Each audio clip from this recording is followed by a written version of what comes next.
Difficulté. En voilà un joli mot.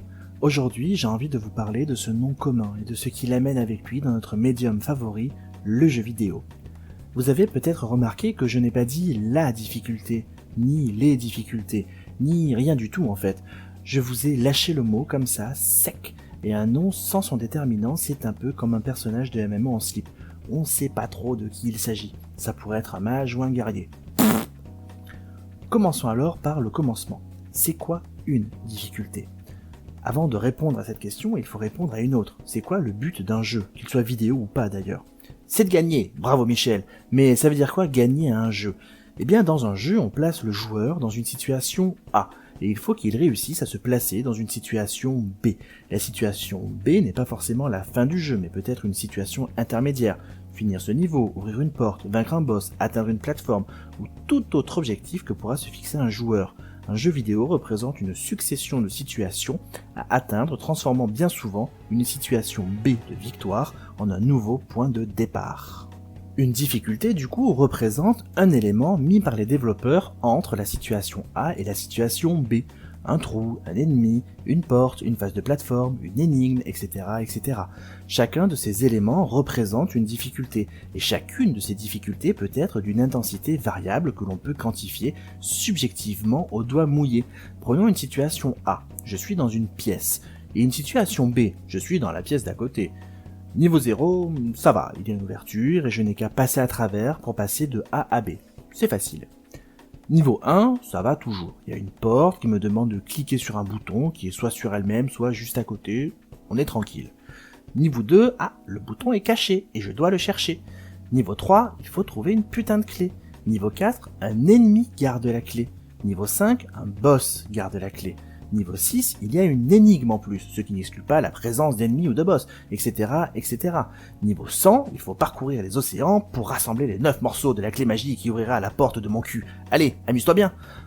Bien entendu, cela est arbitraire et complètement subjectif, mais vous voyez l'idée. À chaque difficulté, on peut ainsi attribuer une note d'intensité, et c'est l'ensemble de ces notes qui va nous donner ce que l'on appelle la courbe de difficulté. Et c'est avec ce genre de réflexion que les développeurs font les jeux. C'est pour ça que vous n'avez pas une phase de plateforme super ardue au niveau 1 d'un Mario. Mais pour autant, la conception de cette courbe ne suffit pas à définir la difficulté d'un jeu vidéo, avec un gros L, oui ça y est, on y vient. Il faut aborder ce que peuvent être des difficultés. Vous avez sûrement déjà tous entendu cette phrase, j'ai eu des difficultés à finir ce jeu. Je fais volontairement la différence avec les difficultés, vous allez comprendre. Une difficulté, on a vu que c'était un élément placé par les développeurs sur la route du joueur. Mais qu'en est-il des difficultés involontaires ? Une caméra à la ramasse, des bugs d'affichage ou de collision, des lags, une mauvaise luminosité, un mauvais choix de couleurs, etc. Ce ne sont pas des difficultés placées sciemment, mais pour autant, elles sont sur la route du joueur et lui mettent des bâtons dans les roues pour triompher de ces obstacles qui, eux, sont volontairement placés. Il faut donc en tenir compte, et là encore, de manière arbitraire et subjective. Si une caméra aux fraises vous gêne un peu, mais pas trop, vous pouvez ajouter 1 à 2 points à l'indice de difficulté qu'on a vu juste avant. Si vous trouvez que ça devient injouable, rajoutez 20 points ou même 50, on s'en fout, c'est votre échelle. Une fois que vous aurez cela, vous pourrez alors tracer la courbe de difficulté ressentie d'un jeu à main levée ou mentalement, peu importe. Ce n'est qu'un outil pour réfléchir et pour comprendre ce qu'est la difficulté d'un jeu vidéo. Maintenant qu'on est au clair sur la définition, on va pouvoir attaquer. Est-ce que ça a du sens de comparer les difficultés des jeux ? Est-ce qu'il y a de quoi frimer parce qu'on a fait tel jeu en difficile ? Est-ce qu'un jeu d'ailleurs doit être difficile ? Et surtout, à partir de quand est-ce qu'on dit qu'un jeu est difficile ? On va voir tout ça dans l'ordre. Est-ce que ça a du sens de comparer les difficultés des différents jeux ? Eh bien, oui et non. Ça dépend. Comme souvent en fait. Si vous voulez comparer la difficulté de 2 jeux dans le cadre d'une critique par exemple, ou d'un avis sur internet, dans une vidéo ou un article, je trouve que ça peut avoir du sens. Ça peut en effet aider le lecteur ou le viewer ou peu importe à se faire une idée plus précise sur ce jeu et ça peut modifier son comportement d'achat. Mais attention, il faut comparer ce qui est comparable. Il faut comparer un RPG avec un RPG, un FPS avec un FPS. Est-ce que Doom Eternal est plus ou moins dur que Sekiro ? Ce n'est pas comparable, et cela est beaucoup trop subjectif pour être pertinent, car vos expériences de joueurs vont influer sur votre réponse. En revanche, est-ce que Dragon Quest XI est plus ou moins dur que Persona 5 dans sa partie RPG ? Oui, c'est pas le meilleur exemple, mais c'est ce qui m'est venu pendant l'écriture. On peut répondre subjectivement là encore, mais on peut répondre et argumenter. Par exemple, moi, je trouve que Persona 5 est plus difficile, car je le trouve plus tactique, plus complexe dans ses mécaniques, et il m'a demandé de plus réfléchir et surtout beaucoup plus tôt dans l'aventure, alors que Dragon Quest 11, à part quelques boss, comme l'araignée et le poulpe par exemple, j'ai traversé le jeu sans farmer et sans trop réfléchir. Et même ces deux boss-là, ils m'ont mis un game over, mais en recommençant simplement le combat, j'ai pu en triompher sans galérer pour autant. Donc pour moi, Persona 5 est plus difficile. En quoi est-ce pertinent ?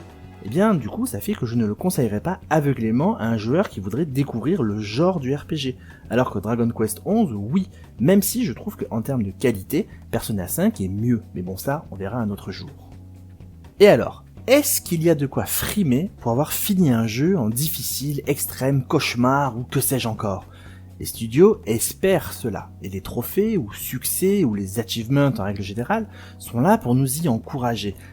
Intellectuellement, j'ai envie de vous dire que non, vous jouez pour vous et pas pour les autres, et puis il faut jouer au niveau de difficulté qui vous rend heureux vous, et puis d'autres mièvreries comme ça.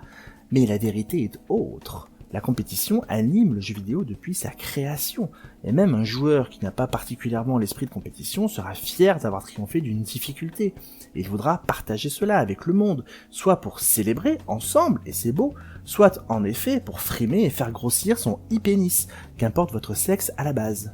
Est-ce qu'un jeu doit être difficile ?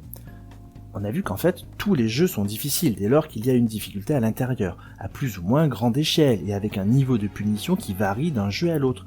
Il faut comprendre une notion supplémentaire pour ça, c'est la notion de cible. À qui s'adresse le jeu ? Une fois qu'on a le public cible, le jeu doit être cohérent dans sa difficulté avec cette cible. Le jeu est fait pour les enfants, il doit avoir une courbe de difficulté douce et résister suffisamment pour que ce soit intéressant. L'échec ne doit pas être puni trop durement, c'est un équilibre difficile à trouver. Les Super Mario sont un très bon exemple de ça.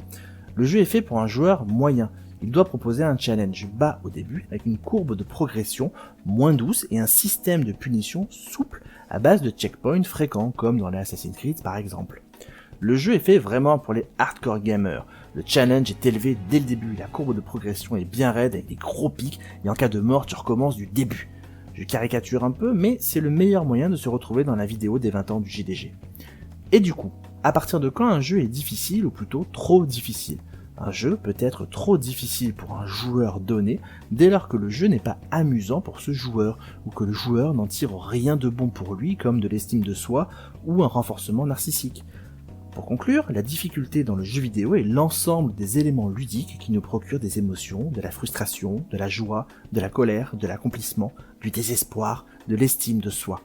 Elle est le moteur qui nous pousse à nous dépasser et qui nous pousse à continuer, qui nous pousse à recommencer. Peu importe que vous jouiez en facile, en normal ou en difficile, peu importe que vous ayez fini tel ou tel jeu soi-disant difficile, l'essentiel c'est de s'amuser, d'apprendre et de grandir, quel que soit votre âge ou votre niveau. Sur ce, je vous remercie de m'avoir écouté pendant ces quelques minutes et j'espère vous retrouver très bientôt pour un prochain épisode d'Lulu.